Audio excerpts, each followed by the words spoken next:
Oyez, oyez, bonsoir. On espère que vous êtes en forme chez vous ici pour une raison ou pour une autre, vous ne l'êtes pas.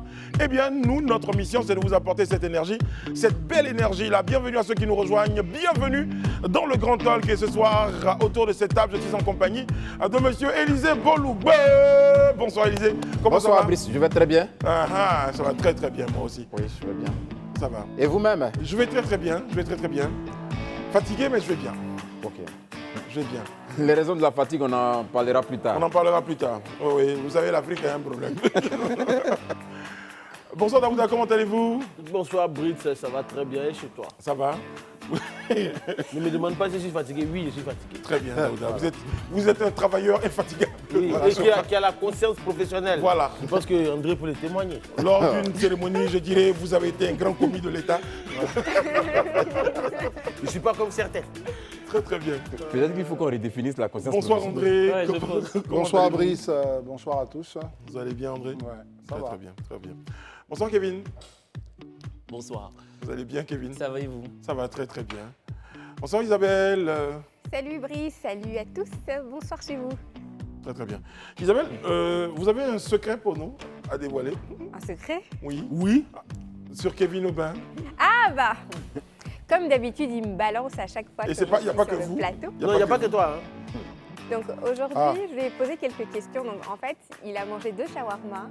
Et ce Deux matin, il est allé se faire, il est allé engueuler une banque parce que il expliquera tout à l'heure. Il a expliqué On à va pas quoi? donner le nom de la banque. Je ne vais très pas bien. Non, expliquer. je ne donne pas le nom de la Ce banque. n'est pas le mais, conducteur de l'émission. mais il a eu un coup de gueule.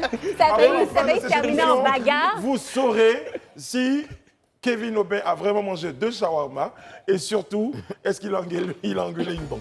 On en saura plus. C'est le suspense de l'émission. Ah non. Ah non. Dis pourquoi tu m'as menti. Non, ça va pas le faire. Coup de cœur, Non, j'ai dit, Mais c'est pas moi. j'ai dit, Mais c'est pas moi. il y a de belles chansons qui chantent Isabelle, comme Isabelle a les yeux bleus, Isabelle le belle, c'est la fille de Babar, mais pas C'est ça une quoi. très belle chanson, Isabelle. Mais c'est pas moi. Je crois que c'est Kevin Je qui a crois que tu m'as répondu. menti quoi. Elle Ça a mangé suffit, quoi même aujourd'hui? Après, on saura les raisons. Bon, les amis, petit point rapide avant de découvrir notre invité. Petit point rapide concernant donc la CAN. On a parlé hier de la victoire du Maroc et la sortie Coupe du Monde plutôt, pas la la Coupe CAN. du Monde. J'ai dit quoi? La canne. Très bien. Ça va. Non, mais ça s'explique. On Il faut sent que... regarder son verbe. On ne sait pas à quoi Il y dire. a quoi dans mon verre? Je sais. Maïmouna C'est a sûr. remonté. Isabelle, je vais vous mettre au point. Je vous mets au point. Si vous continuez, je vous mets au point. Victoire du Maroc, la sortie de Sofiane Bouffal. Une sortie qui crée la polémique. Qui c'est Sofiane Bouffal? Qu'a-t-il dit? Je remercie les supporters marocains et je délie cet exploit au peuple arabe et musulman. C'est ce qu'il a dit? C'est ce qu'il a dit. Pourquoi ça crée la polémique, selon vous? Parce que certains ont estimé que c'était un peu très sectaire, le fait déjà qu'il remercie les Marocains, bon ça, il n'y a pas de souci, mais le fait qu'il remercie le peuple arabe et musulman, ils ont trouvé que c'était assez sectaire. En plus, le Maroc aujourd'hui, quoi qu'on dise, il représente le continent africain, donc certains Africains sont sentis un peu vexés et frustrés du fait que, parce que je le dis, si vous pouvez regarder, en tout cas sur la toile, tous les commentaires qu'on fusait après la victoire du Maroc, tout le monde, pratiquement dans toutes les capitales africaines, c'est des choses qui ont été Il célébrées. y a un bon groupe d'hypocrites à l'intérieur. Qui ont quand été même. célébrées. Donc les gens ne trouvent pas juste qu'il n'y ait pas quand même une attention envers l'Afrique tout entière et qu'on puisse plutôt faire allusion au peuple musulman et puis Permettez-moi de vous poser au une peuple question, arabe. Élisée Boloubé. C'est juste un cas de figure. Si je remporte demain le prix du meilleur animateur du monde et que je dis merci Jésus, par exemple, est-ce que je me mettrai à dos tous les musulmans qui m'aiment? Non, ici il n'a pas dit merci Mahomet, il a dit peuple arabe et musulman. Donc si tu dis merci à tous les chrétiens, mais des gens vont être vexés. Parce que le travail qui a fait que tu es là aujourd'hui, c'est parce que quelqu'un t'a offert une opportunité d'être animateur sur une chaîne. Et aujourd'hui, tu es arrivé au niveau où tu es. Donc, je dirais, Le principe de la C'est le laïcité. principe de la pas reconnaissance inclusif, en voudrait fait. déjà au moins que tu puisses faire une mention à ces personnes-là. Très bien, Il y a un j'ai principe votre point de vue. laïcité J'ai votre aussi. point de vue. Je vais prendre celui de Kevin. Non, moi, je ne comprends absolument pas cette polémique, quoi. Pour moi, en fait, je trouve qu'on est en train de faire un procès d'intention honteux, mais vraiment honteux à ce joueur. Ce joueur est monté sur le terrain, il a mouillé le maillot. Justement, il s'est battu avec dévotion, avec une dévotion sans faille avec son équipe. Le Maroc a pu décrocher son ticket pour les quarts de finale. L'objectif escompté a été atteint. Je ne comprends pas du tout qu'on veuille polluer cette victoire avec une polémique aussi inutile à mon sens. J'ai 2 questions. Je ne la pose pas à Élysée parce que sinon, on va avoir l'impression qu'il est le représentant de ceux qui se plaignent. Mais le Maroc est-il un pays musulman? Oui, c'est un pays. Le Maroc est-il un pays arabe? Oui. Très bien. C'était ma question. Le Maroc est un pays africain. Peut-être ça aussi, tu as Est-ce que oublié de poser la question. le Maroc est un pays africain? Là, nous, on te pose la question. Oui. Mais s'il veut dédier Oui, mais- sa victoire à la communauté maghrébine et musulmane, c'est son droit le plus absolu. On n'a pas dit que c'est Excusez-moi, pas son droit, on on ne va s'est dit que nous, pas on est non vexés. plus lui dicter ce qu'il devrait dire et ce qu'il ne devrait pas dire, à qui Non, mais- il devrait dédier sa victoire, c'est son son droit, le expérience. Mais moi, je dédie ma c'est victoire à pas- ma mère Oui, c'est et ça, pas à c'est- mon père. C'est Ça me l'histoire, regarde. Voilà, et puis c'est l'histoire de, effectivement, de tous ceux qui gagnent quelque chose, qui décident de dédier leur victoire à quelqu'un qui est par exemple papa. Je dédie ça à ma femme. Bon, son oncle va appeler pour dire ben, pourquoi tu ne m'as pas dédié ton diplôme aussi, mon cher. Enfin, franchement, je suis d'accord avec Kevin, il n'y a vraiment pas de sujet. Je pense qu'on s'émeut pour si peu. C'est dans le feu de l'action. Il remercie vraiment le peuple marocain, le peuple arabo-musulman. C'est fini, voilà. Ben, si vous C'est pensez pas- que il Est-ce que s'est c'est- mauvais pour si peu, je pense pas qu'il aurait fait un autre poste sur sa Mais parce page. que si vous lui foutez la pression. Non, Il a tellement mais été- attendez, Non, Non, mais- c'est parce qu'il a vous tellement avez- été vilipendé. Mais en voilà, fait, il a a tellement fait un été post étrié. sur sa Donc- page. non, mais et Élysée, Donc vous pensez que c'est inutile? Si c'était inutile, il aurait Non, pu mais rester dans sa Élysée, tu posture. sais- Non, Il c'est aurait pas pu rester- inutile. Non, non, c'est mais pas c'est ce qu'il inutile, a mais dit. c'est Donc un il aurait pu joueur rester dans sa quand même posture. d'envergure Il n'aurait pas eu besoin de faire. internationale. Non, Du non, coup, mais il a eu des moi, propos. je trouve, Faut qu'elle tout à réagisse, l'heure, Isabelle, on vous écoute, allez-y. Comme il a eu des propos qui ont été jugés non inclusifs, donc du coup, il a fait une sortie sur sa page où il dit, je cite, « Pardon d'avoir oublié de citer tout le continent africain hier en interview ». Bon, ça met un point à la polémique. Voilà, Mais donc ça veut dire excusez-moi, que de la est-ce manière que- dont on sait que est-ce c'est que les gens inutile, peuvent lui, il ne pense pas que ce soit inutile. Non, il pense Justement. pas. Non, Voilà, c'est Élysée- pas inutile. En fait, Élysée, c'est parce qu'il a partagez des les fans, propos. il a des fans qui se sont sentis vexés par ces propos qu'il a tenus. Donc Bien sûr. forcément, il fait un communiqué sur ses réseaux sociaux. Non, la majorité même de ses fans sont S'excuser. maghrébins, donc ils ne sont Mais pas sentis juste une vexés. précision, parce qu'il y a une confusion chez Élysée. On n'a pas dit que c'est inutile ce qu'il a dit. On dit que la polémique n'est pas utile, elle est inutile. C'est la polémique. Mais qu'on a dit. c'est ce que je dis, Donc, que la polémique soit maintenant, inutile ou oui, que ce soit donc- inutile, il n'aurait pas fait cette communiqué si. en fait. Sur ça, Mais on c'est peut ce te que dire je pourquoi dis. il a fait. Si la polémique est inutile. Je peux te dire pourquoi Oui, pourquoi il a fait ce communiqué, Oui, pourquoi cette story-là. Parce que le pauvre, j'ai envie de te dire, le pauvre, il a tellement été insulté, étrié, subi. acculé, vilipendé, lynché. Le lynchage Ça médiatique. ne l'obligeait pas. Bah à si. faire- Ah Non, bah je si. suis désolé. Bah, non, je pas suis du tout. désolé. Non, Je je suis suis désolé. désolé. Si le vilipendé Non. n'est pas obligé. Bah écoutez, Il a sur ce fait plateau, ce je qu'on connais appelle quelqu'un qui a été harcèlement lynché, généralisé. qui a été attaqué, qui a été à un moment donné obligé de dire bon, je suis désolé si ce que j'ai dit vous embête. Mais- On est d'accord. Pardon, Élysée pense. Mais excuse-moi. Merci, Eliane. Non, Élysée, juste ta réaction sur ce que dit quand même. Tu peux pas C'est la passer réaction par. d'Eliane. Excuse-moi, tu peux pas passer par perte et profit le sentiment de quelqu'un qui il le dit lui-même. J'ai oublié. Donc ça veut dire que à un certain moment, non, ça veut dire qu'à un certain moment, il est obligé de venir nous dire que ça fait l'objet d'un oubli. Mais admettons qu'il n'y ait même pas pensé ou bien il s'en fiche. Mais excuse-moi, quelqu'un qui a gagné, ouais, j'ai gagné, je pense à mon village de Bougbessou, merci les gars. Et puis je joue pour l'équipe de Côte d'Ivoire. Il y a quel problème? C'est ce que j'ai dit, la polémique est inutile. Franchement, peut-être que j'ai oublié de penser à la Côte d'Ivoire. J'ai Bon, oublié de penser très que bien. j'ai fait des... Merci André, c'est bon, on vous a bien entendu. Brice, Mais c'est ça surtout, va, mais c'est c'est surtout inutile, mais lui, que parce je que trouve c'est que inutile. dans ceux qui se plaignent, il y a quand même un bon nombre Oui, d'hypocrites quand même. parce qu'en Afrique noire, franchement, il y en a plein qui taxent les pays maghrébins de racistes. Je Et pense que c'est de là que vient cette vous taxez polémique, des en gens fait. de racistes et quand, pendant la Coupe du Monde, tous les pays d'Afrique noire ont été éliminés, éjectés de la Coupe du Monde, il reste qu'un Du coup, seul vous pays. accrochez. Il reste un seul pays maghrébin. Je peux comprendre hein, qu'on veuille vraiment une représentation africaine dans cette Coupe du Monde-là, mais quand ça vous arrange, vous décidez que le Maroc n'est plus Mais quand tu dis raciste. que ça vous arrange, sur la base de quoi tu dis ça? Bah, si. Donne des faits. Donc, C'est mais- facile de s'asseoir non, mais et de attends, polémiquer non, comme mais je ça. suis désolé. Bon, donc quand, ça, des s'il gens, vous plaît. quand des gens taxent, Kevin, estampillent le Maroc de pays racistes, ne venez pas... Des gens, de- c'est qui? Bah, Bon, sur, allez. sur Internet. Élisée, Tu comprends ce que je veux Kevin. dire? Donc, Arrête. C'est bon, je vous donne vos points de vue. Bon, en même temps, c'est En bon. tout cas, ils ont gagné. Bon, bravo Il a Maroc, bravo félicité les Maroc, musulmans. bravo Maroc. Voilà, c'est tout. Mais il est Bon, revenu au sur passage, le tout ce sujet, que moi pardon. j'aimerais dire, Non, non, c'est que dans- le dans- roi du Maroc a été élevé ici, il a grandi en Côte d'Ivoire. Merci au roi du Maroc. La Mais partie- il a dit, voilà. il a dit Son peuple enfance, musulman. Toi-même, tu ne dois pas, justement... Eh, pardon. Tu ne dois pas m'as déjà t'insurger vu- parce que tu n'es pas catholique, Mais tu es tu m'as musulman. vu, donc tu es est-ce que dedans. tu m'as vu parler dans ce débat? Non, ça ne m'intéresse pas. Que le Maroc bien. gagne. D'ailleurs, je supportais l'Espagne. J'ai parié pour l'Espagne. Encore une tu fois. as perdu j'ai encore. Voilà. Non, mais de toute façon, il ne parie jamais plus de 1000 francs, donc ça va. Bon, les amis, aujourd'hui, nous sommes le 7 décembre 2022.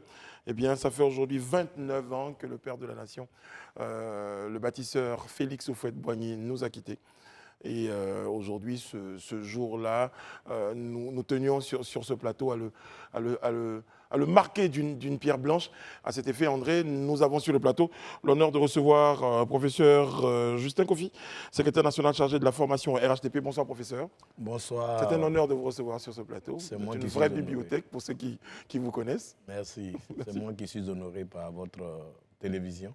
Alors, Et vous êtes tout fouettiste. Je constate que vous êtes entendu. autour d'une table. Et je vous Merci, conseille de professeur, garder vraiment. l'esprit sportif. Belle entrée. Le président Houphouët a toujours dit que le meilleur gagne. Ouais. Je pense que sur le terrain, c'est là qu'on prouve qu'on a du mérite.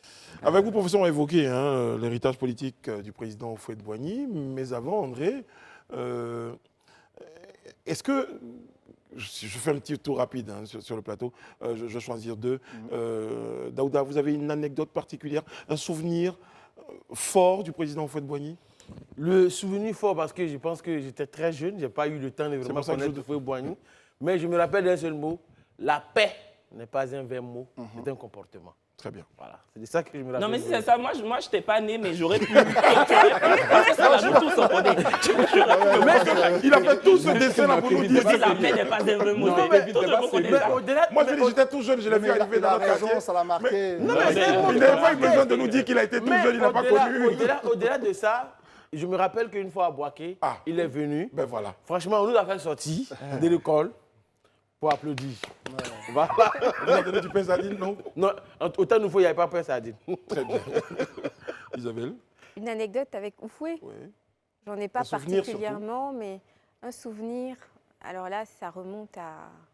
Je ne sais même pas si j'étais encore. Non, mais tu peux dire la paix n'est pas un vrai mot aussi. Non, mais en fait, c'est pas tant un souvenir que je peux évoquer de lui parce que je l'ai pas connu. Voilà, je l'ai pas connu. Mais en revanche, il porte certaines valeurs en fait dans lesquelles moi je me reconnais. Très bien. Comme la, voilà. On aura l'occasion d'en parler. Ok. Là, on était sur la phase souvenir. Mais Boris, Oui. je vais juste préciser, parce que pourquoi on rentre dans le vif du sujet avec le professeur. Professeur. Non, mais c'est bien que Daouda se souvienne de ça et nous parle de ça. Nous, on n'a pas compris, en fait, quand il faut nous parler de paix, il nous bassinait, franchement, même avec son affaire Le de paix. dialogue, paix, Mais dialogue. Non, mais Professeur- l'apôtre de la paix. Professeur, c'est Avec vraiment, le temps. aujourd'hui, pour être 29 ans après, et on s'est bien rendu compte que ce monsieur, il avait totalement On a juste envie de dire, Oufouët avait raison. Ouais. Professeur, Il était avant-gardiste. sur ça. On va dire que c'est son principe. Est-ce que je dois dire héritage, mais enfin, c'est son principal héritage qu'on a dilapidé, la paix. À un certain moment, je veux dire. Oui, je veux dire, lui-même il l'a dit, hein, le président Houphouët, la paix c'est une quête quotidienne. Donc j'aimerais vous dire merci de prêter une attention particulière à ce grand homme dont la mémoire, la pensée et la philosophie politique riment les actions posées aujourd'hui par le président Ouattara. Je m'explique. Vous avez raison de faire ce diagnostic en disant que la paix était le bien le plus précieux qu'on n'aurait jamais dû voir filer entre nos doigts. Il fut un temps où quand le président Houphouët, vers la fin de sa vie, disait « La paix n'est pas un mot, c'est un comportement » et que Dieu est amour et que je vous exhorte à demeurer toujours unis, même si c'est contre moi. Parce que, comme il a toujours dit, on peut toujours réparer une injustice, mais le désordre, on ne peut jamais réparer le désordre. Et vous prenez de la décennie 1993, de sa mort à 2000, la décennie 2000-2010 et la décennie après 2011, vous voyez que nous avons eu 3 grosses crises successives. Un coup d'État militaire intervenu en 1999 avec une transition militaire qui avait fait beaucoup de promesses mais qui s'est chaotiquement terminée. Ensuite, nous avons eu des élections calamiteuses et qui ont, en 2000 et qui ont abouti en 2002 à une rébellion avec une partition du pays jusqu'en 2003. Avec tous les accords, nous poursuivions cette paix à travers tous les pays à qui le président Houphouët-Boigny avait donné la paix, avait concédé la paix, comme le disait lui-même. La Côte d'Ivoire ne doit pas être une oasis de paix dans un désert de pauvreté. Et on a couru après cette paix pendant longtemps, Accra, Lomé, Pretoria, Marcoussis, et qui sais-je encore, que sais-je encore, avec toutes les interventions pour arriver à ces élections qui ont été encore calamiteuses. Et c'est depuis 2011 que nous avons retrouvé une certaine stabilité, nous avons retrouvé la paix et nous avons retrouvé le chemin de la croissance et le chemin du développement. Et donc vous avez parfaitement raison en disant qu'on n'aurait dû jamais, jamais, jamais jouer avec la paix et on aurait dû être oufouettiste jusqu'au bout. Et je pense que nous sommes sur le droit chemin. J'ai une question insidieuse. Vous parlez comme Kevin Aubin. Ils ont donc dilapidé l'héritage du président Houphouët, mais qui l'a dilapidé, professeur? Non. Il ne faut pas... Vous savez, le président Houphouët a toujours dit que le développement, c'est une course. On est parti au départ, mais personne n'est encore à l'arrivée. Mais la marche des peuples, vous savez, il le dit lui-même, lorsque un journaliste, en 1986, moi j'étais modestement en première C au lycée scientifique de Yamoussoukro, et Mme Henriette Diabaté, je crois, était directrice scientifique ou présidente scientifique du premier colloque du PDCI-RDA organisé à Yamoussoukro. Et à la conférence de presse finale, il y a un journaliste qui lui a demandé qu'est-ce que c'était l'oufouettisme. Et le président Houphouët-Boigny le dit lui-même. Il dit, moi, j'ai fait ce que j'ai pu faire humblement pour mon pays.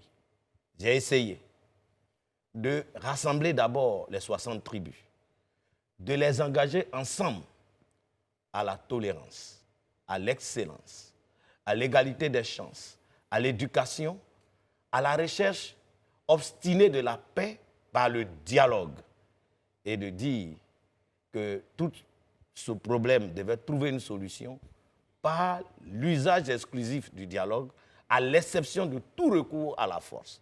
Et qu'il a conclu lui-même en ces termes en disant « c'est peut-être là que certains y trouvent de l'oufouettisme. Mais moi, j'ai admiré 2 personnages au monde qui n'ont jamais écrit un mot, je dis même pas une seule lettre, mais qui sont les plus lus et les plus connus. Donc, Houphouët l'a dit et il a dit, mais vous êtes là ici réunis, tous, disciples de ma nation, jeunes et vieux. Donc nous, nos aînés et nous sommes les héritiers du président Houphouët. Chacun a une partie de l'héritage. Ils ne l'ont pas dilapidé en tant que tel. Il y a eu peut-être des crises de succession. Chez nous en Baoulé, on dit quand l'iroko tombe, il y a des petits herbes qui sont des arbustes qui sont obligés de prendre le coup. Un grand homme comme Houphouët ne pouvait pas partir sans qu'il n'y ait quand même une dispute de son héritage. Mais je pense que tous les Ivoiriens ici aujourd'hui comprennent, avec l'avènement du président Alassane Ouattara, avec tous les actes qu'il pose au quotidien, en suivant l'oufouettisme, le rassemblement, le dialogue, la paix, le développement, aller du social en utilisant les fondamentaux de l'économie libérale pour créer un état social. Professeur, on le voit bien hein, qu'il y a beaucoup de choses à dire sur Houphouët-Boigny et on est très heureux de vous avoir comme invité parce qu'on le voit bien, vous savez de qui vous parlez. André, Élisée Boloubeu, Daouda, Kevin et Isabelle, ensemble ici, pouvons ensemble, je le disais, et c'est un mot que je pèse, écouter tout ce qu'il y a à dire autour de la question du président Houphouët-Boigny. Brice, évidemment, tu dis ça, mais mes camarades vont peut-être réagir aussi là-dessus, c'est qu'on parle d'héritage, mais bizarrement, depuis 1993, tous ceux qui ont dirigé ce pays se sont réclamés de l'oufouettisme. Et c'est là où peut-être on viendra avec nos différentes interventions, nos questions. Il y a eu donc Henri Konan Bédié qui a succédé constitutionnellement donc, au président Houphouët. Ensuite, il y a eu ce qui s'est passé avec le coup d'État. Et lui, il s'est réclamé de l'oufouettisme, paix à son âme, Robert Guéhi. Ensuite, Laurent Gbagbo. Et là, c'était la grosse surprise.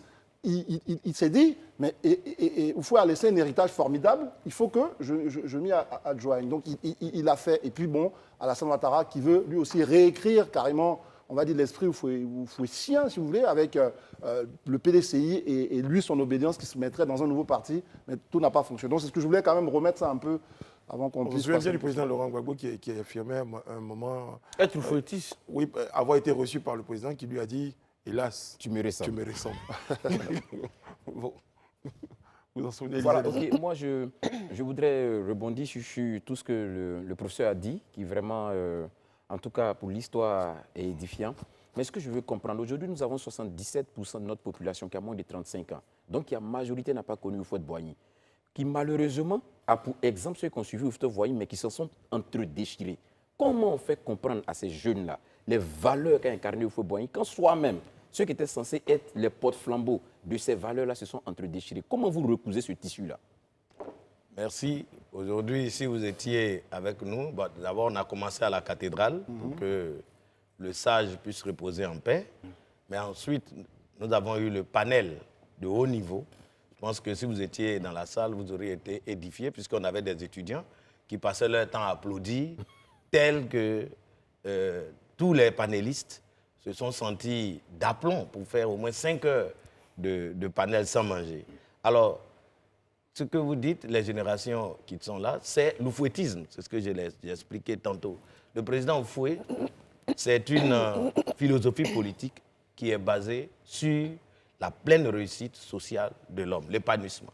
Houphouët, comme le disait le ministre Louis Bernard ce matin, des panélistes, Houphouët, c'était une praxis, l'action, la réflexion.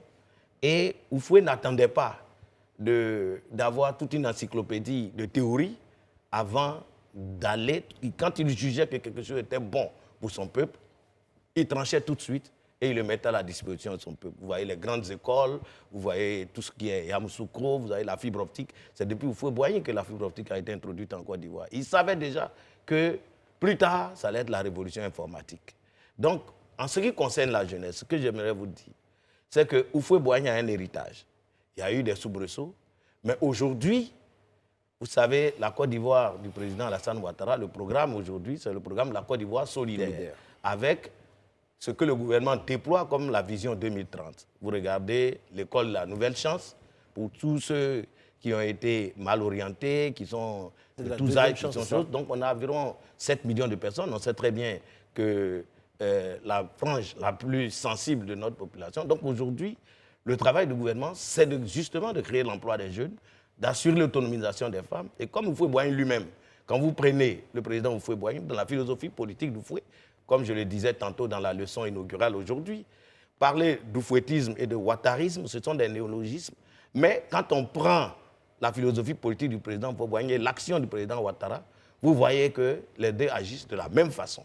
L'un, Houphouët-Boigny, qui s'est accommodé un peu avec les communistes, apparentement, désapparentement, mais qui part du socialisme, mais qui utilise les moyens du libéralisme pour aboutir à un État comme la Côte d'Ivoire, parce que je peux vous dire ici, l'historicité et l'historiographie m'y prêtent, sans outrecuidance aucune, pour vous dire que lorsqu'il y a eu l'empire colonial français, vous saviez, le Vietnam, tout le monde, il y avait 100 millions d'habitants à l'époque, pendant la colonisation. Nous étions la Benjamine des colonies avec à peine 2 millions d'habitants. Le génie d'Houphouët-Boigny, et ce qu'a compris le président Alassane Ouattara actuellement, c'est que de prendre ces 2 millions d'habitants de 60 tribus sans rien au départ et de le porter comme étant le pays phare de l'UEMOA. Donc ça, c'est le génie d'Houphouët-Boigny. Et se basant sur ce qui a permis à Houphouët-Boigny d'arriver à ces résultats, aujourd'hui, la jeunesse doit comprendre que être houphouëtiste, c'est d'abord aller à l'excellence. Être houphouëtiste, c'est aimer son pays. Être houphouëtiste, c'est être tolérant. Être houphouëtiste, c'est accepter de s'humilier devant le dialogue pour rechercher obstinément la paix. Et houphouëtiste, c'est chercher à être premier dans tous les domaines, comme lui-même nous l'a montré. Il y a pardonner aussi dedans, professeur? Être houphouëtiste, c'est pardonner aussi? Mais oui, c'est la tolérance. Très bien. C'est la tolérance, l'acceptation l'acceptation la différence de l'autre. Okay. Donc aujourd'hui, la leçon inaugurale et le panel de haut niveau, vous me permettez de terminer, parce qu'il y a eu 5 grands panélistes. Il faudrait que je vous fasse un petit rapport de ce qui s'est passé. Madame Kamdia Camara, Madame la ministre d'État, par exemple, est intervenue sur le parallélisme entre Houphouët-Boigny dans leur contribution à l'épanouissement des femmes. Et ça nous a tous édifiés, même enseignants d'université, même chercheurs. Houphouët, comment il vraiment mettait les femmes dans la lutte anticoloniale comment il donnait de la place aux femmes, comme les Anne-Marie Raji et consorts, et qui ont été portées vraiment dans les monuments, dans des monuments au niveau du mémorial. Nous allons leur rendre hommage. Ensuite, Houphouët-Boigny, dans sa gestion pour arriver à mettre cette Côte d'Ivoire sur pied, et avec les femmes, les Jeanne Gervais, il y a beaucoup de... Voilà, donc Horta Sanka-Angui. Et puis après, dans les autres années, quand ça florissait avant que le président Alassane ne vienne, avant qu'il ne décède, il y a eu, quand il y a eu le multipartisme, Mme Kandia Camara elle-même, Mme Maria Diabaté, Mme Jacqueline Louès-Oble, Léopoldine Kofi, tout ça. Donc pour ça, c'est que les femmes.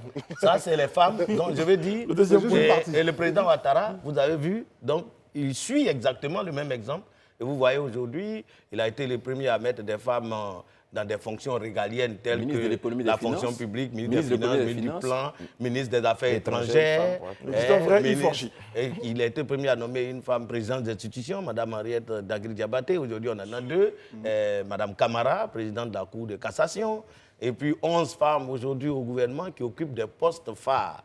Donc, aujourd'hui, à ce panel, il fallait aussi écouter le professeur Tiako Carnot, qui est membre du bureau politique du PDCI et qui est venu témoigner pour dire qu'en réalité, nous sommes tous oufouettistes. C'est ça. Et il a pris l'exemple de M. Gbagbo, le président Gbagbo, en disant que c'est le président Oufoué qui a fait le président Gbagbo. Parce que s'il a eu cette carrière, c'est déjà dans les grèves de 1969, où on a créé le MESI, puisque quand il fallait créer le MESI, il y avait un groupe, les non-contestataires et puis les contestataires. Les non-contestataires étaient dirigés par ceux qui allaient diriger le MESI, le ministre Guégué Madi, et les contestataires par Laurent Gbagbo. Il a fait connaître Gbagbo là. Ensuite, en 1988, quand Gbagbo revient, le président Gbagbo revient, et après, comme le président Gbagbo en 1990 se présente comme le président Oufoué. Et le président du Sénat, son Excellence Aoujou Jeannot, qui nous édifie aussi sur la carrière parlementaire du président Félix Houphouët-Boigny. Et il faut savoir qu'il a été syndicaliste pour avoir un prix rémunérateur en 1944 en créant le syndicat agricole africain. Et en plus, à l'Assemblée nationale, c'est Houphouët-Boigny qui a fait abolir le travail forcé, qui impliquait plus de 20 000 personnes sur l'ensemble de l'empire colonial français. Ouais, Très bien. j'ai une question. Il y a beaucoup de choses à dire. On va marquer une courte pause et revenir tout à l'heure sur le plateau pour la suite et la fin de notre entretien. À tout à l'heure.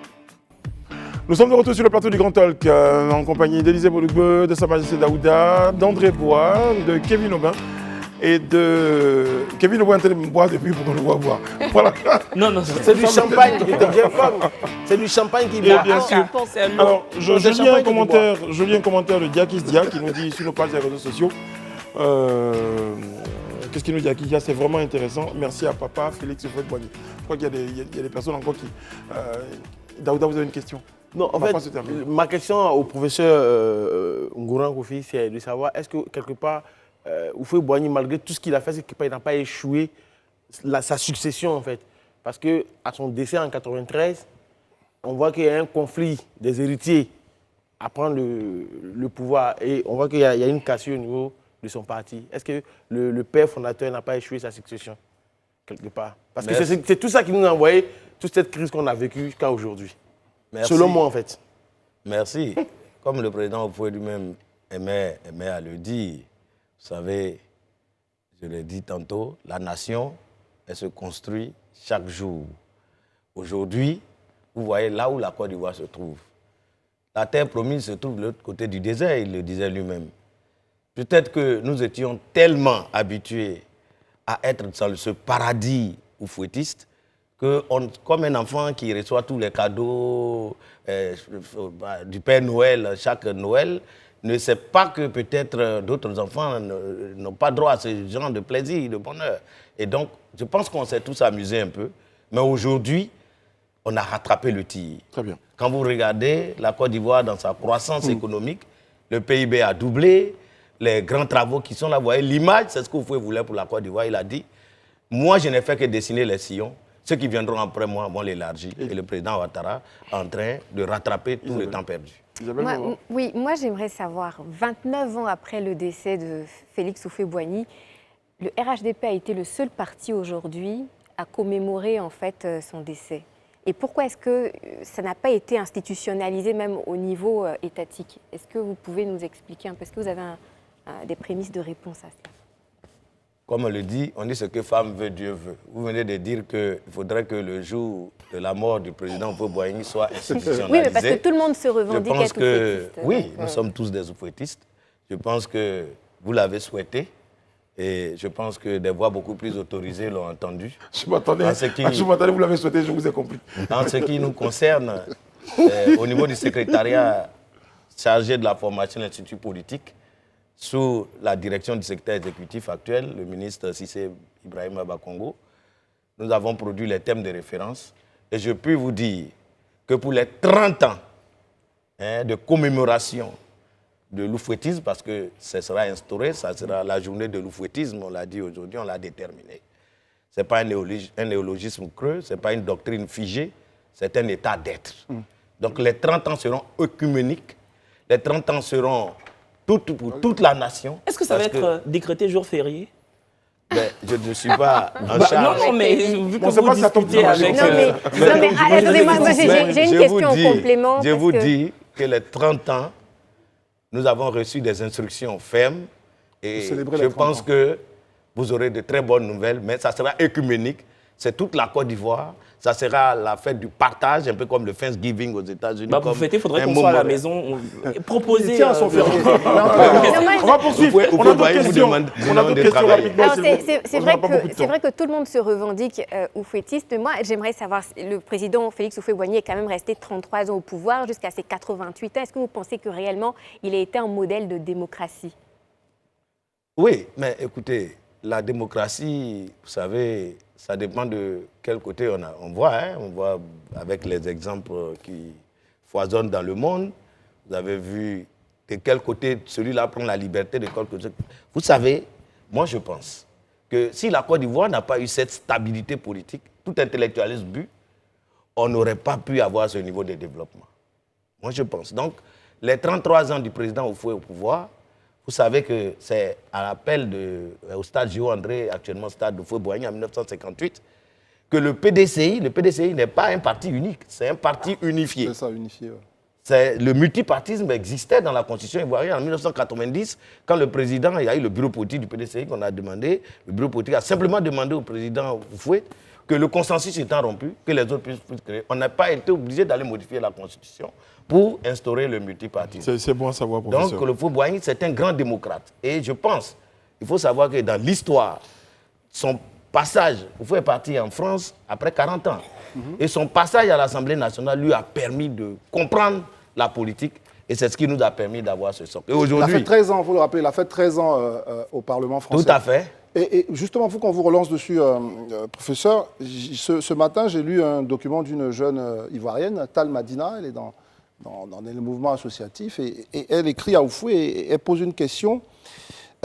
Houphouët, es-tu fier de cette Côte d'Ivoire d'aujourd'hui et du travail de tes héritiers 29 ans après? Est-ce que c'est une question qu'on peut poser? Est-ce qu'on peut imaginer comme ça une forme de réaction, de regard d'Houphouët sur ce qui s'est passé? On va considérer ça, professeur, comme votre mot de fin, parce que j'entends le générique. Ouais. Alors, oui, aujourd'hui, à l'instant T, factuellement, on peut être fier. Parce que le tout n'est pas de trébucher. L'essentiel, c'est de se relever. Ouais. Et en 2004, je crois, à Accra, le président Ouattara est parti trouver le président Bédié pour dire que nous sommes les héritiers du président Houphouët. Nous nous sommes un peu disputés et l'héritage est en train de partir à volo. Mettons-nous ensemble. Et c'est comme ça qu'en mai 2005, il y a eu la première grande réunion des Houphouëttistes. Et vous voyez aujourd'hui, les résultats sont là. Au plan économique, malgré les différentes crises, la Côte d'Ivoire a une résilience économique. La nulle part, pareil, quel que soit du côté où on se trouve, il y a quand même une embellie. Et la Côte d'Ivoire, le visage radieux de la Côte d'Ivoire aujourd'hui devrait pouvoir inspirer l'espérance. C'est pour ça que ce matin, en concluant ma leçon inaugurale, même le ministre Adjoumani, le ministre d'État, a dit de télécharger toute l'intelligence de la jeunesse ce matin.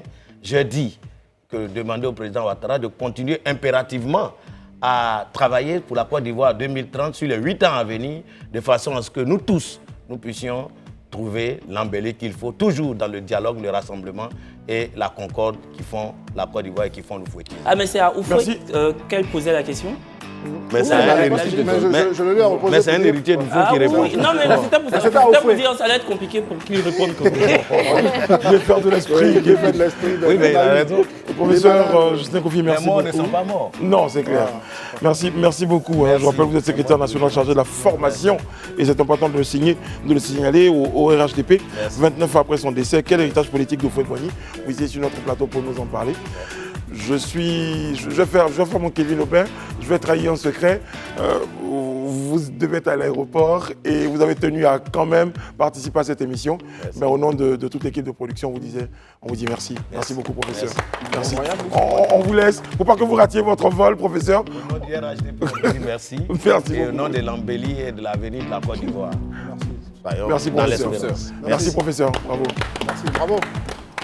Bon les amis, on a eu un bon moment de formation donc en compagnie du professeur Justin Kofi. On va poursuivre notre rendez-vous avec d'autres points.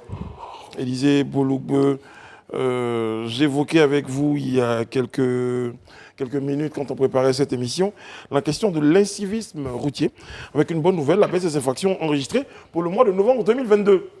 Oui, effectivement, la police spéciale de sécurité routière du ministère des Transports a procédé à un bilan sur les infractions qui ont eu lieu durant ce mois, le mois de novembre qui s'est achevé.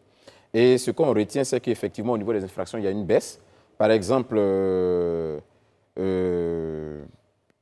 on enregistre un total de 4 724 infractions contre 4 800 le mois dernier pour ce qui concerne globalement les infractions relatives au code de la route. On a par exemple 4 464 véhicules interceptés pour excès de vitesse contre 4 534 pour le mois d'octobre.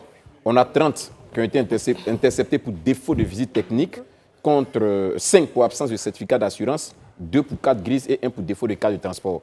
On note là, comme vous le constatez si bien, une baisse de ces infractions-là. Mais on pourrait aussi lier cela au fait qu'il y a eu des opérations majeures qui ont été lancées quand même durant le mois de novembre. On se rappelle de cette campagne que la police nationale avait lancée où elle devait vérifier les assurances, les cartes de visite, les défauts de permis et autres, tout ça. On le notait même sur le plateau ici, qu'il y avait une certaine fluidité. Donc on se rend compte que cette opération menée par la police a porté du fruit. En ce sens qu'en termes d'infractions, on a enregistré quand même une baisse d'un certain nombre d'infractions et c'est déjà une très bonne chose. Très bien. C'est sûr que Daouda, lui, qui est en règle... Qui a mis aux policiers et puis qui a... Non, mais qui est surtout en règle, est un bel exemple de civisme. Non, moi, au-delà de dire lui qui est en règle, moi, j'estime que c'est pas concevable de rouler un engin sans papier. C'est même pas normal. C'est ça. C'est une question de bon sens. Très bien. Simplement. Très bien. Oui, je crois que j'ai bien cherché tout ça. Oui, très bien cherché. Non, mais il a d'autant plus raison que dans la société moderne, la voiture n'est pas un objet anodin.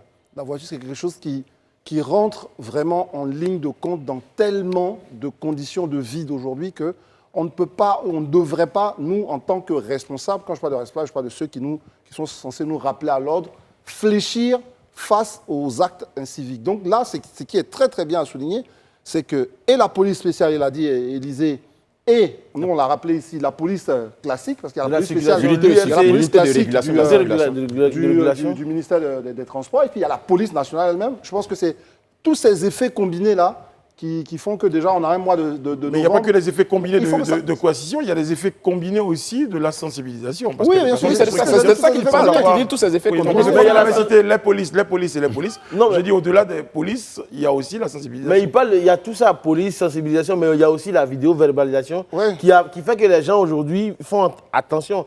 Dissuasif. Voilà, aujourd'hui, quand tu regardes, du fait qu'on est en train de... Même quand on sort d'Abidjan, mais les radars des gendarmes sont là, des policiers, franchement, c'est très beau à J'ai un voir. message pour vous, Daouda. Oui. Logonien Irigalé dit, c'est vrai, tu as tes papiers, mais j'espère que tu mets ta ceinture de sécurité. Et ça, je peux être formel. met Daouda qui m'a rattrapé tout à l'heure sur ce plateau en disant, j'ai trouvé une cause. Daouda, Est-ce que je mets ma ceinture? Oui. Je mets toujours ma ceinture parce que mon premier accident, j'ai été blessé parce que je n'avais pas porté ma ceinture. Conséquence, conseil plus que... conseil. Voilà. Donc j'ai subi un cas comme ça. Brice, Donc bon. dis-lui que moi je porte ma ceinture. C'est une question Mais de t'as entendu. bon sens. Il t'a entendu. Déjà, ce que je veux noter, hein, c'est que faut que ceux qui jusque-là peut-être pensent qu'ils sont passés par les mailles du filet, n'étant pas en règle, ou bien ayant commis des infractions, sont passés par les mailles de la... Non, sont passés... non, je vais expliquer. C'est un fait anecdotique que je vais évoquer en fait. Qu'ils ne pensent pas qu'ils sont passés par les mailles. Non, j'explique.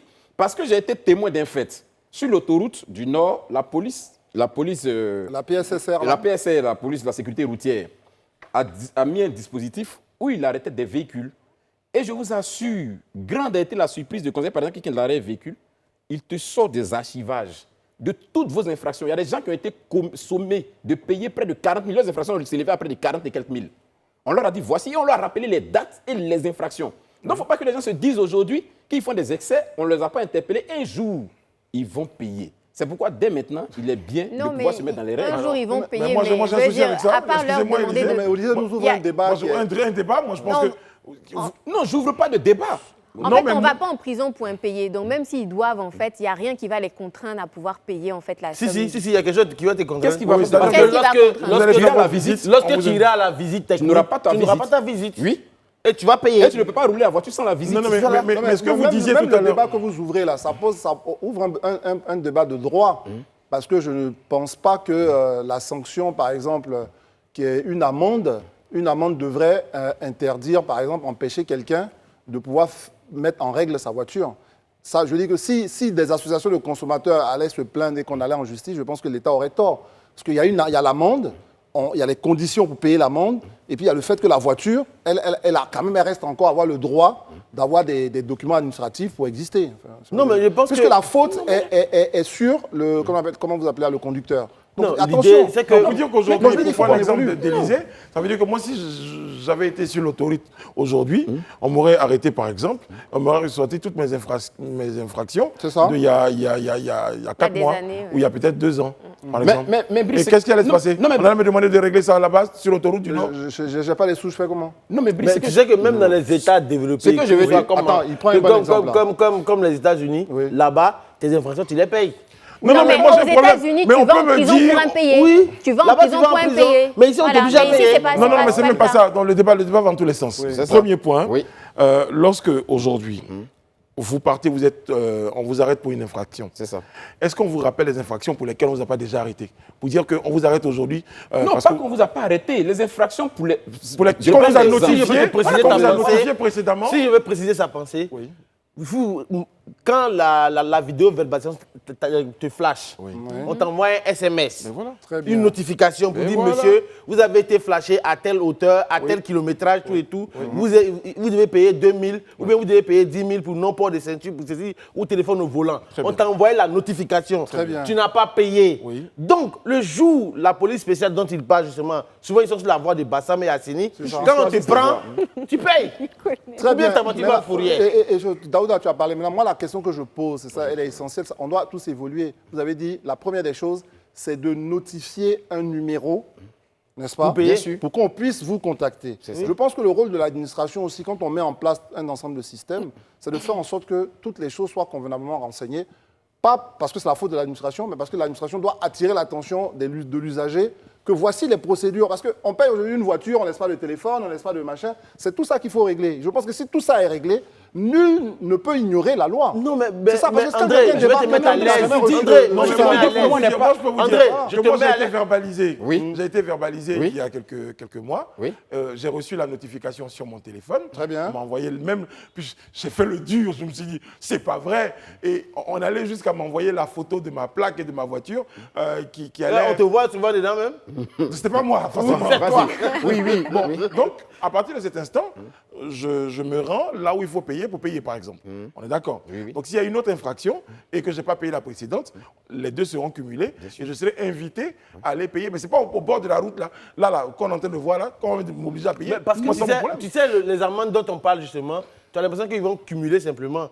Mais si ta première amende, tu as été pris une première fois, tu n'as pas payé, au bout de 1 mois, tu n'as pas payé, ça commence à doubler. Il y a un pourcentage d'accord. qui s'ajoute dessus. Mais là où je dis, je Les vais mettre pénalités, ouais. André à l'aise en fait sur la question, c'est que à la à la CGI, c'est bien ça? Ouais. Voilà, à la Centre de CGI, gestion gestion intégrée, mais ils ont tout le référentiel de tous les véhicules. Ok. Oui, ça, on est même avec les numéros des c'est- personnes oui, qui... c'est veut juste dire que ça. C'est pour ça que... Ils ont tout pour te Mais notifier. comment tu fais, selon vous, comment vous faites, comment tu reçois une notification sur ton numéro de téléphone et on te dit que c'est ton véhicule qui a été flashé? Il y a des personnes ici là, qui ont reçu des notifications que leur véhicule a été flashé, mais qui ne sont plus propriétaires du véhicule, qui ont vendu le véhicule. C'est ça. Mais pourquoi? Parce que ce qui est enregistré dans la base de données au niveau du centre de gestion intégré et même au niveau du ministère, c'est votre numéro et votre nom. C'est vous qui êtes propriétaire du véhicule sur la carte grise. C'est ce qui est.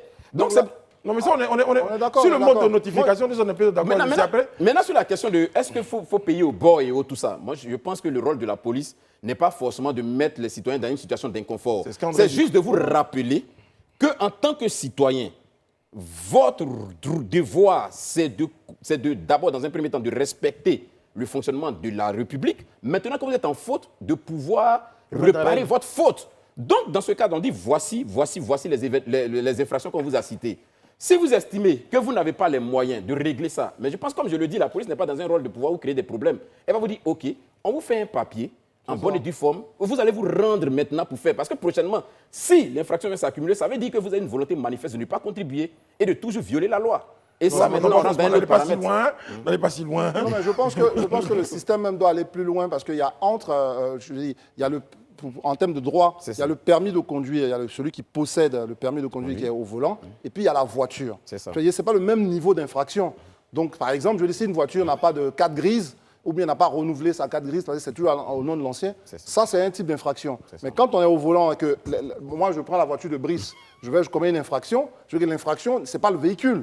C'est ça que je veux dire. Donc c'est moi, donc il faut qu'on fasse bien les choses. Individuellement, chacun est responsable. Pour faire respecter le droit, parce que moi, enfin pour... Moi, je vais vous donner un exemple très clair. Voilà, Si vous prenez mon véhicule, que vous partez, que je vous fais une infraction, je me souviens que hier, à 12h, vous donnez mon véhicule. Mais c'est vous qui allez payer. Non, c'est ça, c'est ce que notre système devrait nous permettre. Parce que quand vous me dites qu'on va bloquer votre voiture, par exemple, à la carte grise, c'est ça, je veux soulever, attention, ce qu'on fait en général, enfin ailleurs, on écrit justement au service des amendes, leur disant, le véhicule numéro tant était en circulation tel jour, c'était conduit plutôt par le trublion Daouda, pas par M. Bois. Voilà, donc à ce moment-là, l'adresse est adressée à Daouda. L'amende est adressée à Daouda. Et pas, c'est pas ça. Oui, je pense que ce qu'André dit est normal, c'est une étape suivante.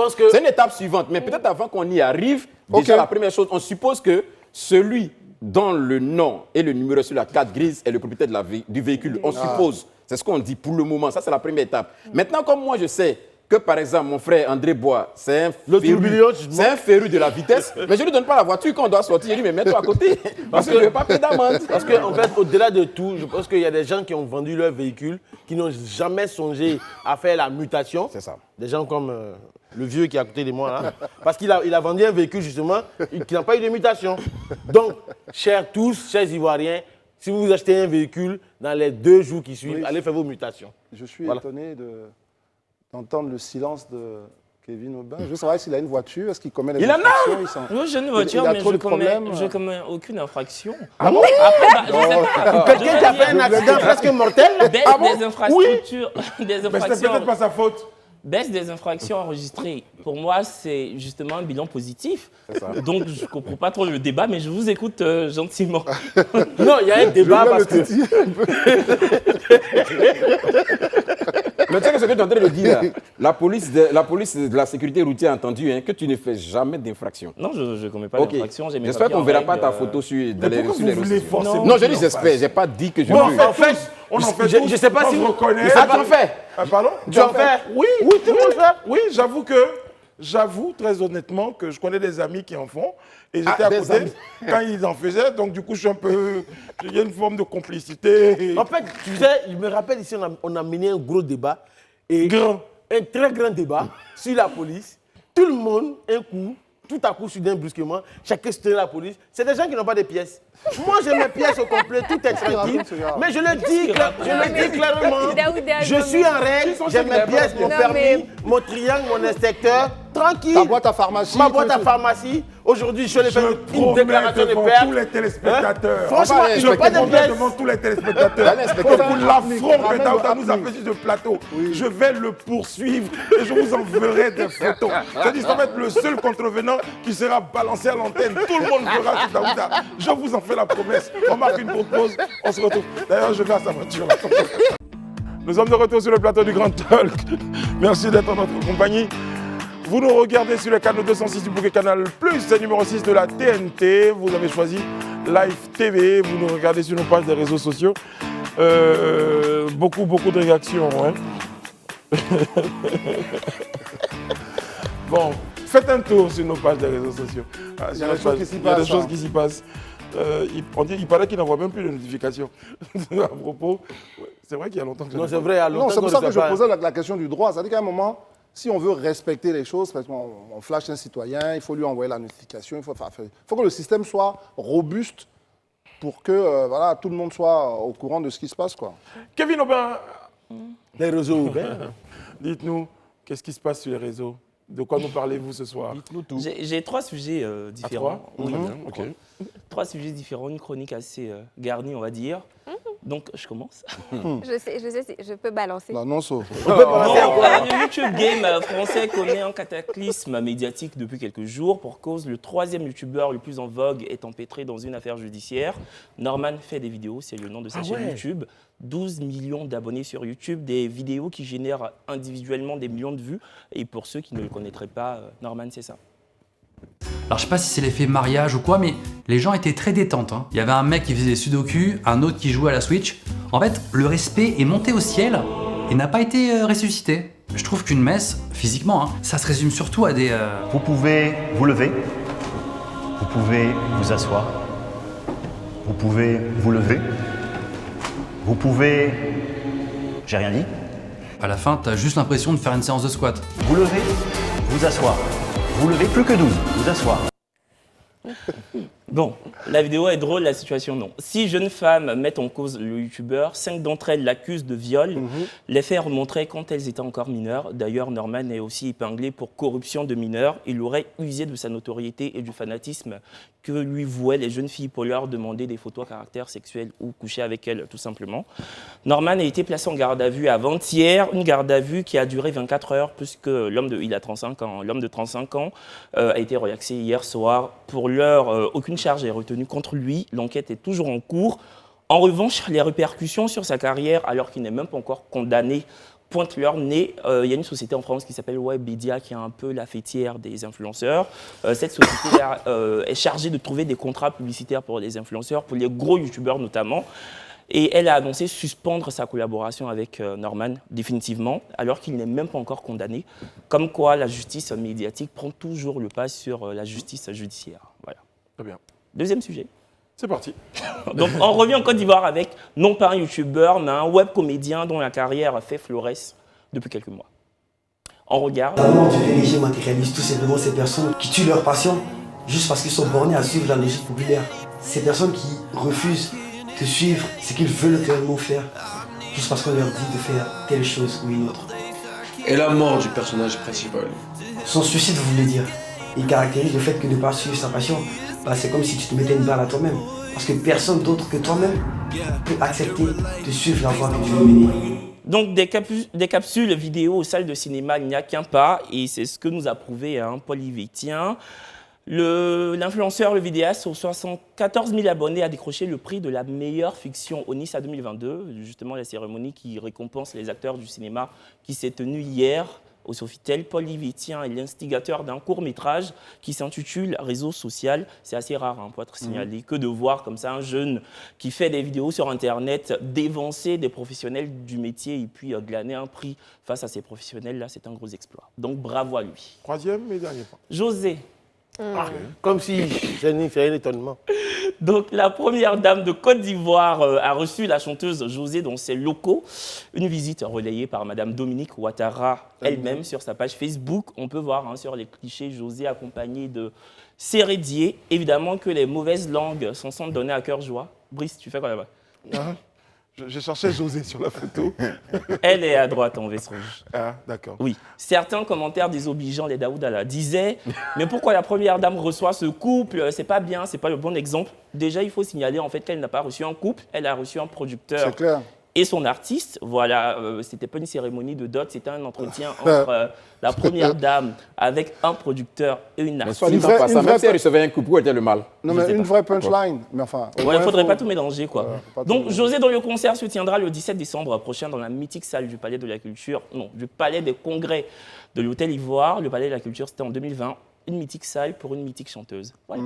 Merci pour l'instant pub, José. Oh, c'est de l'information. Merci, Kevin. Non, mais moi, j'aime bien le fait qu'elle n'ait pas publié elle-même les photos et que ce soit la première dame qui ait publié directement. Oui, après, Ça après la ça- première dame. il y a plus d'impact quand c'est comme ça, en fait. Bon, après, la première dame, c'est elle qui maîtrise sa communication. Donc, et puis, c'est prévu aussi dans le. Je pense que, et puis, je pense qu'elle se fait. Elle attire plus de followers quand elle publie une page, elle partage une publication de la première dame. Si elle sur elle fait sa publication, je ne dirais pas que ça passerait inaperçu, certainement, mais vraiment avec la première dame déjà partager une de ses publications, on est dessus. Moussa Cissé nous dit... donc le sujet, José, ça vous intéresse, mais c'est bien, je suis content de voir ça. Non, pardon, non, ça n'intéresse pas quelqu'un, même pas.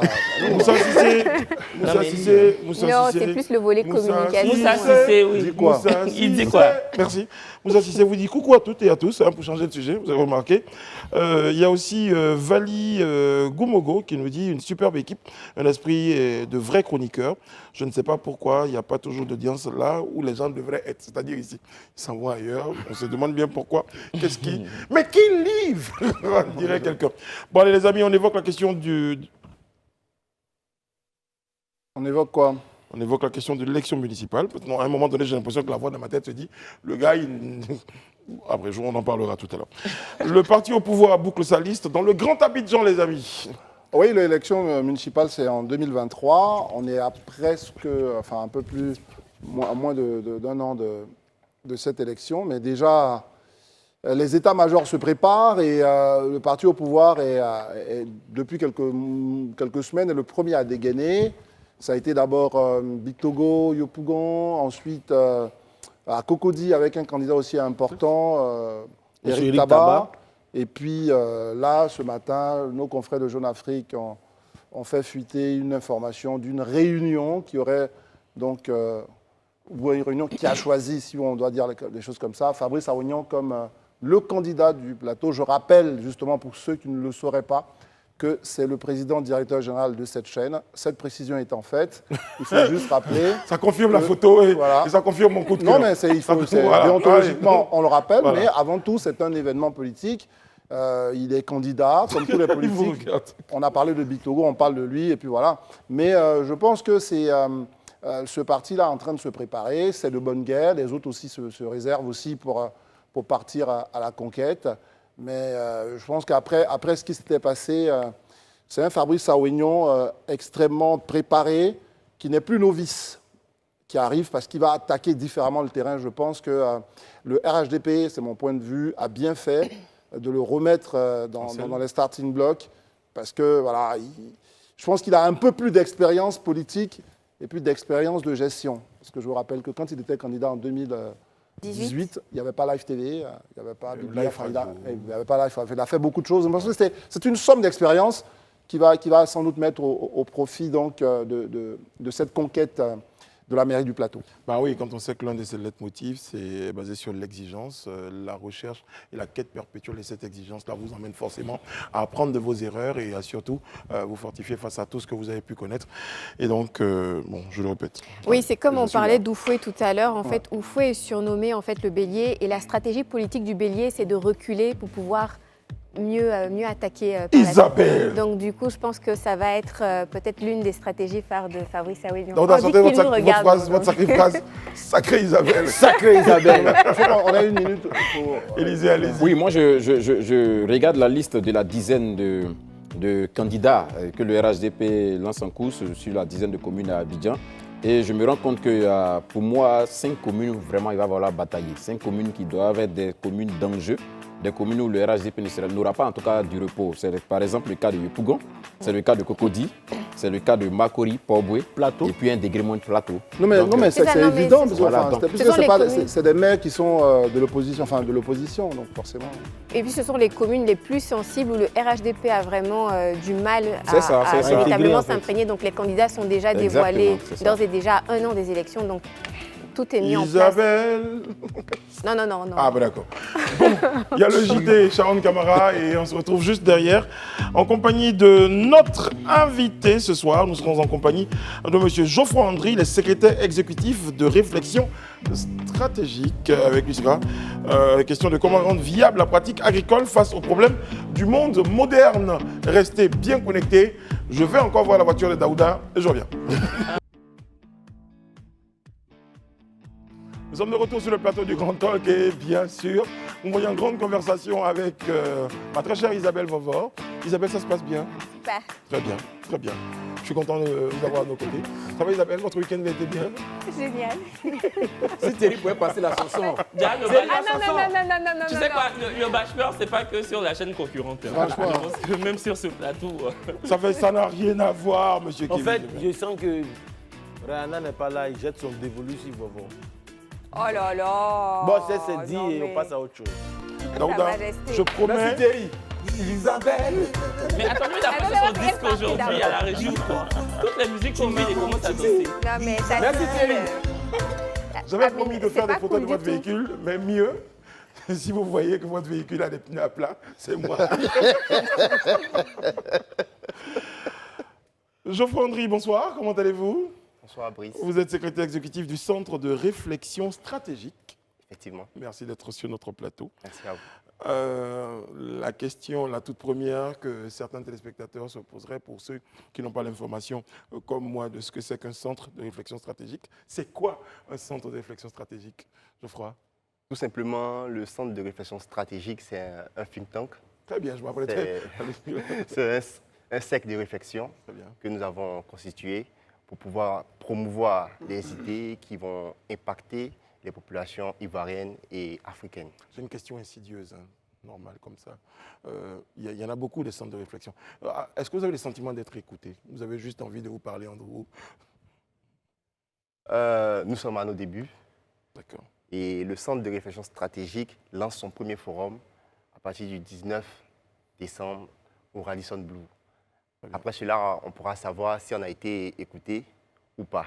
Mais nous pensons que nous avons les hommes qui ont des voix qui portent. Non, mais C'est sûr le que sens, nous allons écouter. le centre de la question, c'est de dire, bon, vous avez observé quand même Les résultats des autres think tanks. Donc vous vous dites, est-ce que nous sommes dans un contexte politico-social où les gens ont tendance à écouter justement ce type d'organisation?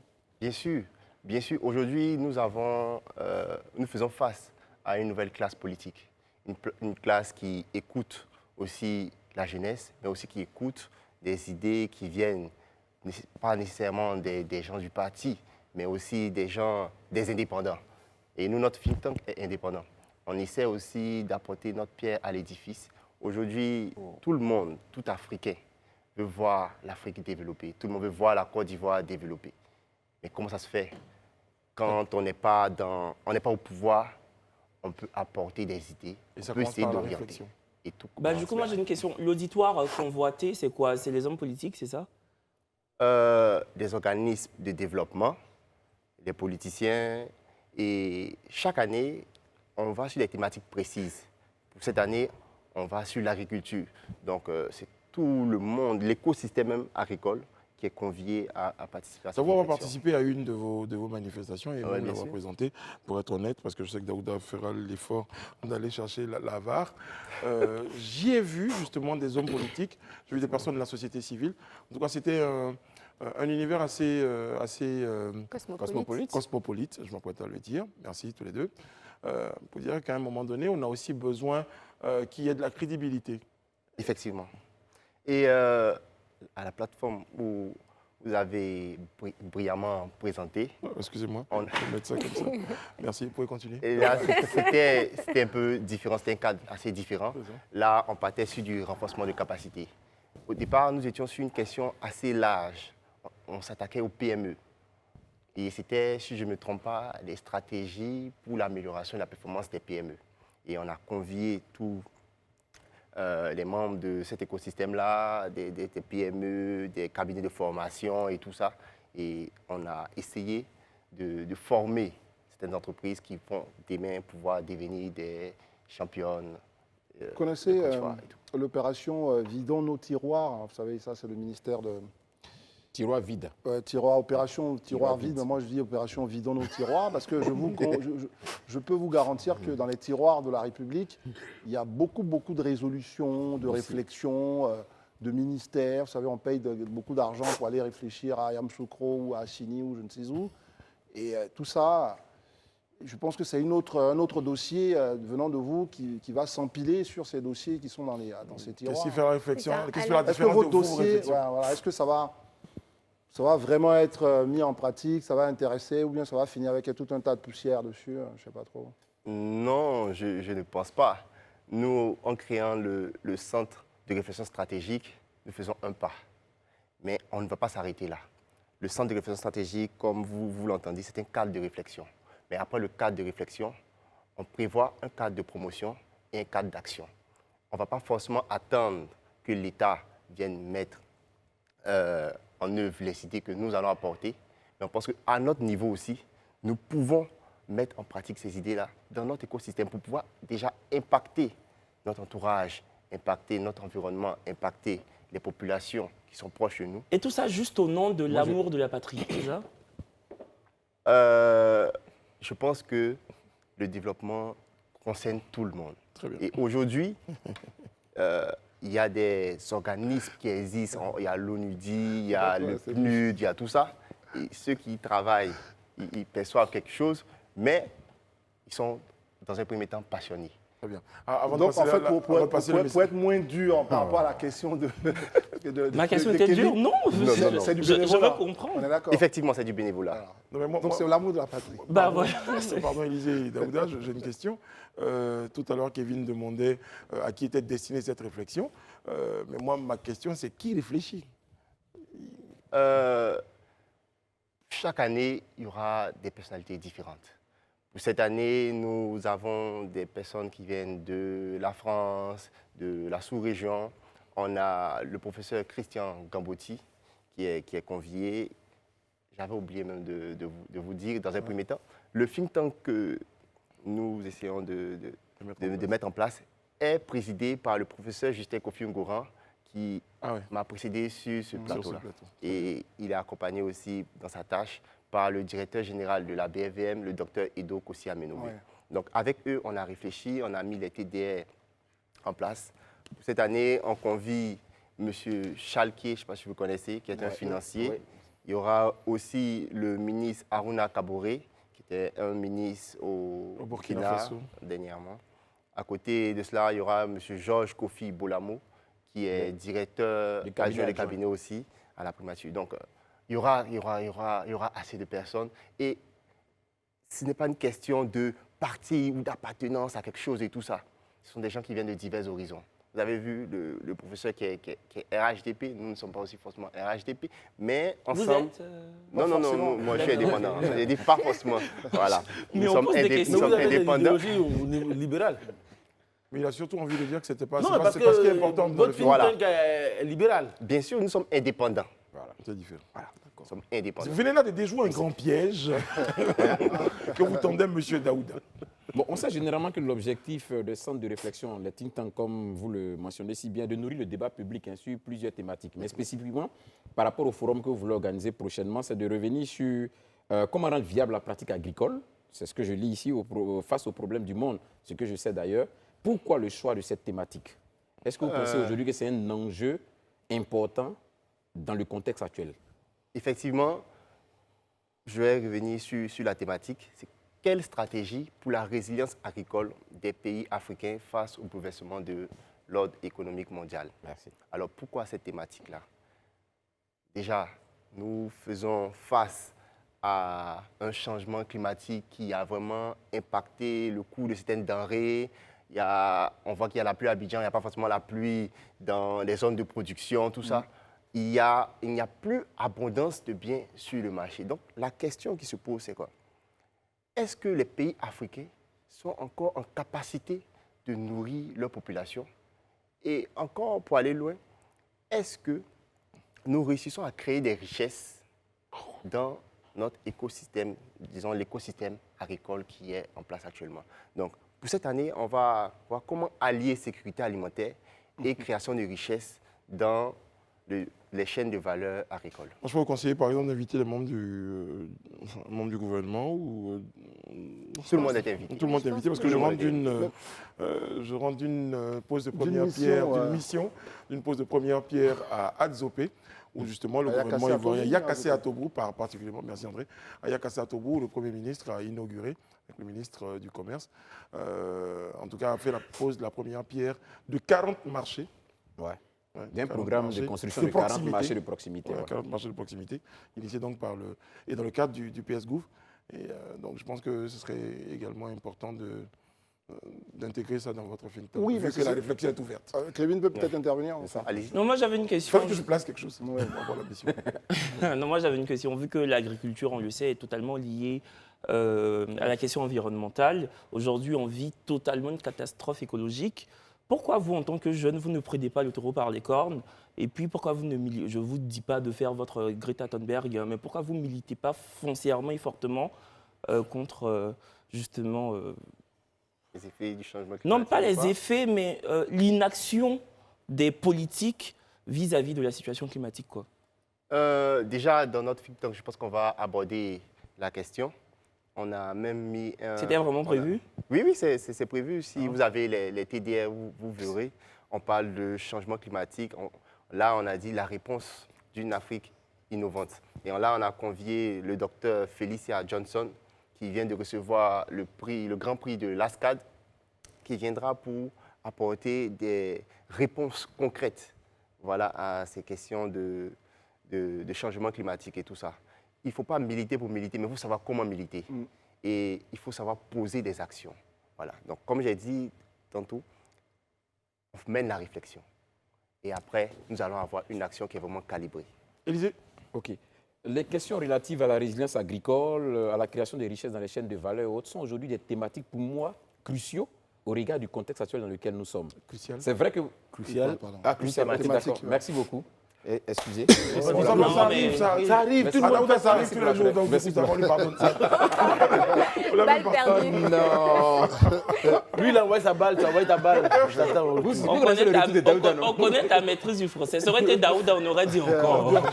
Mais toi, ça va. C'est la plus. Fais-toi tout ce qu'il y a de plus Donc, normal. des thématiques cruciales, en tout cas dans le contexte actuel. Comment vous pensez que vos réflexions peuvent nourrir l'action publique si vous n'avez pas dans ce think tank-là des décideurs publics? Parce qu'une chose est de réfléchir, trouver des pistes de solutions, mais comment on les implémente quand on n'a pas forcément avec nous les décideurs qui, eux, sont capables de pousser les leviers? À notre niveau, comme j'ai dit au départ, on essaie d'être quand même apolitique. On ne peut pas mélanger les choses. Non, mais je ne parle pas de politique. Quand le gouvernement, voilà, je viens. OK, d'accord. On convie tout le monde. On convie tout le monde pour les réflexions et tout ça. Et si vous avez bien remarqué, celui qui préside notre think tank, il dirige aussi par ailleurs l'autorité de régulation des systèmes de récépissé d'entreposage. Donc, avec lui, on réfléchit à comment redessiner un écosystème déjà autour des paysans. Voilà. Parce que pour pouvoir mettre, comme vous avez dit, nos réflexions et tout en marche ou bien en œuvre, il faut déjà pouvoir avoir avec nous des voix qui portent. C'est ça. Ce qui est important. C'est ça. Pas forcément des membres du gouvernement, mais il faut des gens qui ont des voix qui portent. Donc vous voyez que qui peuvent activer les décisions. Effectivement. Donc là, on a réfléchi, on a créé le cadre de réflexion, mais je vais vous faire déjà une confidence. Parce qu'on ne peut pas reformer ou bien redessiner un écosystème agricole sans investissement. Et on sait que tout cela demande assez de fonds. C'est pourquoi on prévoit, après, créer les journées nationales de l'investissement agricole.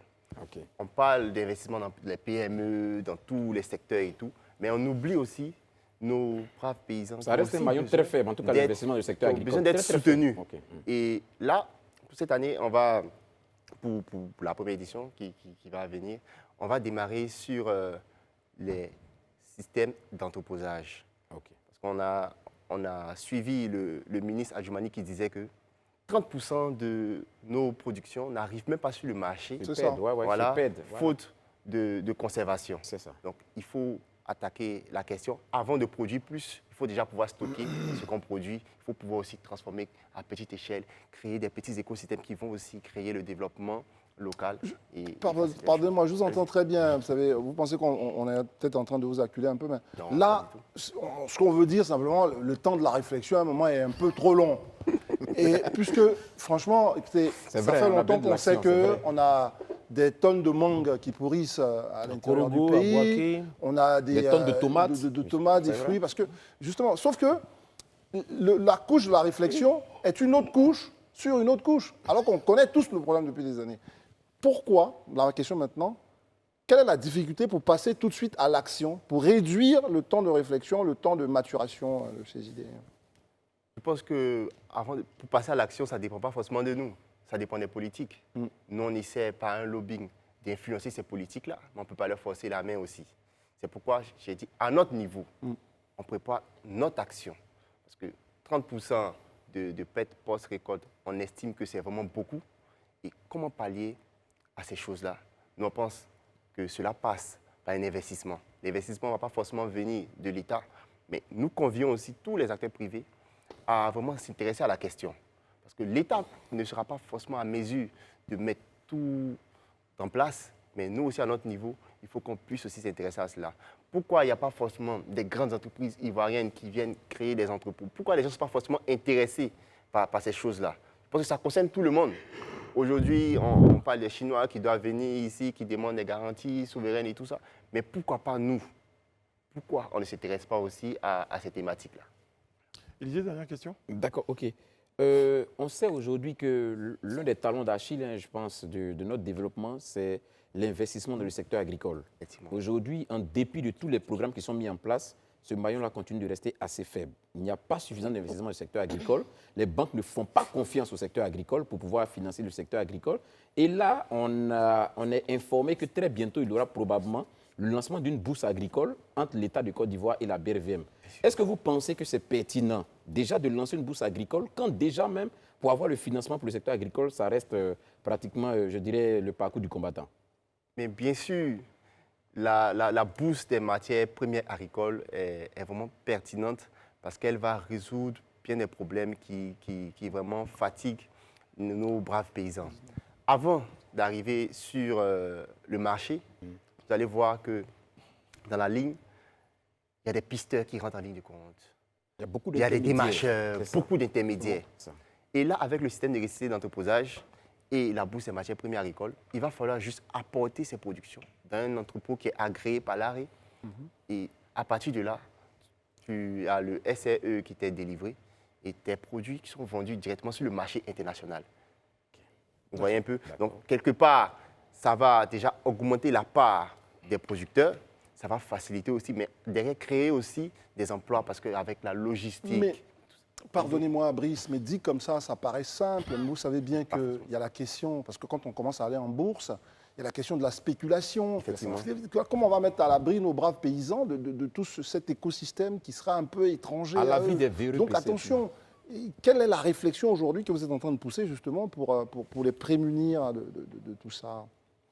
Déjà, dans notre colloque, nous allons aborder la question, parce que c'est une question qui est vraiment importante. Là, on va plus loin, même on parle de transformation de l'économie agricole, parce que là, il ne suffit plus de prendre ces marchandises, vendre à la personne qu'on trouve en face, mais c'est une nouvelle logistique de commerce qui se met en place. Comment organiser cela? Déjà, il faut sensibiliser les acteurs, il faut les former aussi à l'utilisation de cette plateforme-là et tout. Et la spéculation existe dans tous les domaines. Très bien. Geoffroy Andry, nous sommes en fin d'entretien. On va rappeler deux choses. La date de votre activité, si vous en avez une, et surtout pour nos téléspectateurs qui nous regardent et qui ont envie d'intégrer votre centre de réflexion. Le CRS, ça va rappeler des souvenirs à Daouda. Votre CRS, comment ils font? Déjà, la date, c'est le 19 décembre au Radisson Blu.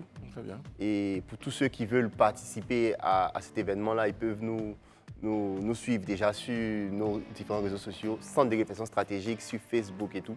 Vous pouvez à partir de là voir les différents visuels ou aussi nous appeler, on peut donner un contact, nous appeler au 07 0015 77 91 ou au 01 01 44 56 22. Et je tiens encore à rappeler, vous êtes tous invités et venez ensemble, on va mener cette réflexion-là. Vous transmettez nos amitiés à M. Ernest Horry, que j'aime beaucoup. Il porte dans mon cœur depuis quelques années. Le 19, c'est ça? Oui, le 19 Ah, décembre. 2 jours après le concert de José, ok. Moi, je... Oh là là, non. Il fallait qu'il place José. Non, Non, il va passer au service commercial. Non, va au coin. Il va passer au service commercial. José, Tu On fais fait la la promotion de la culture. il est temps que José passe à la case commerciale. Voilà. C'est exagères. avec un Kevin Aubin, très à cheval sur l'information culturelle dans notre pays, au coin surtout, que nous allons vous dire merci de nous avoir suivis. Merci beaucoup, monsieur Ndri, merci Geoffroy, merci à toute votre équipe. Ça y est, à force de côtoyer Daouda, il m'arrive des choses extraordinaires. Merci Kevin. Revenez, on en fait l'émission. Voilà, on en fait l'émission. Pour boucler. Bravo. L'agent commercial. L'agent commercial. Ah, c'est pas mal ça. Il y a un néologisme après l'oufouettisme, le watarisme. Eh bien, il y a le... Joséisme. Non. Le Le Kevin au coin. Après Kevin au coin, c'est le Kevin au coin. Merci Daouda, merci Élisée, merci André. Merci à vous, téléspectateurs. On vous donne rendez-vous demain sur ce même plateau-là. D'ici, prenez grand soin de vous et des autres. Que Dieu veille sur vous. Que Dieu veille sur la Côte d'Ivoire. Et bonjour et bonsoir surtout à toutes les populations de Yakassé à Tobruk. J'y étais. Pardon, Bruce. Chacun fait son José. Pardon. je salue tout l'Outamana Alice qui est au Burkina Faso. L'émission est finie. Voilà, qui nous regarde de là-bas. Vraiment, bonne journée au Burkina Faso. Merci.